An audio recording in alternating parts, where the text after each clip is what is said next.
कुठलंही राजकीय भांडवल करायचं नाही. यांना जे बोलायचं असेल तर बोलू द्या. काळाच्या ओघात त्या साऱ्याची उत्तर आहेत. मी तर त्या दिवशी माझ्या भावना व्यक्त केल्या जाहीरपणाने. माझ्या भावना ह्याच आहेत की म्हणूनच मी सांगितलं की मी राजधर्म पाळला, मी धर्मशास्त्र पाळला. दादांना सावलीसारखी साथ वहिनींनी आयुष्यभरामध्ये दिली. त्यामुळे दादा दादा आहेत. दादांची बरोबरी कोण करणार नाही.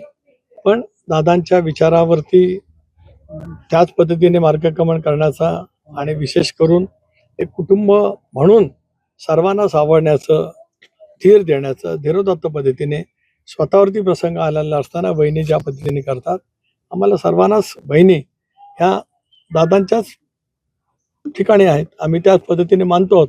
आमच्या भावना त्याच आहेत आणि ह्या आजच आहेत अशातला नव्हे, तर गेल्या अनेक वर्षामध्ये आम्ही त्याच आपुलकीतून किंवा त्याच नात्यातून बहिणींच्याकडे अनेक वेळेला त्यांचं क्रीडा, सामाजिक वेगवेगळ्या क्षेत्रातलं स्वच्छतेमध्ये त्यांनी घेतलेलं काम, या सगळ्या परिसरातलं त्यांनी उभं केलेलं विश्व, याची सुद्धा अनेक वेळेला त्यांच्याकडनं माहिती घेऊन आम्ही आमच्याकडे करण्याचा तो प्रयत्न करत आलो. त्यामुळे आमचं स्थान, आमच्या हृदयातलं स्थान तेच आहे.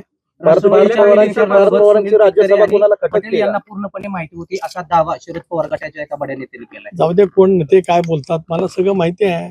जे कोण नेते असतील त्यांनी नाव घेऊन सांगावं. मी हेच सांगितलं की बहिणींची शपथची घाई का केली असा आरोप आमच्यावरती करणारे इथे दादांचं शव अंत्यदर्शनासाठी ठेवलेलं असताना ते बाहेरच मुलाखती देत होते विलिनीकरणाच्या. पण त्यांच्यापैकी कोणाच्या तोंडून वहिनींना उपमुख्यमंत्री करा, विधिमंडळ पक्षाचा नेता करा असं कधी कोणी बोललेलं नाही. आपण आठवा, त्या प्रत्येकाच्या मुलाखती याच परिसरात झाल्यात. या दुर्दैवी परिसरात या इथेच त्या दिवशी दादांचं शव पहिल्या दिवशी होतं, दुसऱ्या दिवशी अंत्यविधी या ठिकाणी झाले. तिथे झालेल्या मुलाखती आपण सर्वांनी मिळून पाहिल्यात. त्याला कुठलाही त्यांच्यापैकी जे स्वतःला वरिष्ठ नेते समजतात त्यांनी विधिमंडळ पक्षाच्या नेतेपदी बहिणींची निवड करावी असं कुठं त्यांच्यापैकी कुठे बोललेलं ऐकिवात तरी माझ्याकडे नाही. उलट ज्यांना जे बोलायचं असेल ते बोलू द्या. त्या 2-3 दिवसामध्ये कोण कुठे काय कशा पद्धतीने बोलत आलं त्याचं नक्कीच योग्य वेळेला, कारण आज तो क्षण नाही. आज इथे येणं आणि या समाधी स्थळासमोर नतमस्तक होणं, ह्या गेल्या 40 वर्षाची सावलीसारखी साथ मला दादांच्या समोर देता आले. तिथं नतमस्तक होणं हे माझं जीवनातलं कर्तव्य. त्या भावनेतून या ठिकाणी आलो. मला या ठिकाणच्या माझ्या येण्याचं, इथे नतमस्तक होण्याचं कुठलंही राजकीय भांडवल करायचं नाही. यांना जे बोलायचं असेल तर बोलू द्या.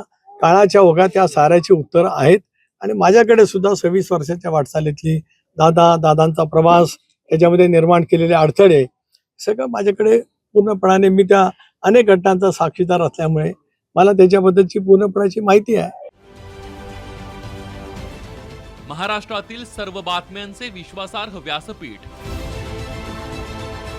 सकाळच्या सर्व सोशल मीडिया प्लॅटफॉर्मला लाईक, फॉलो आणि सबस्क्राईब करा. तसंच सर्व नोटिफिकेशनसाठी बेल आयकॉन प्रेस करायला विसरू नका.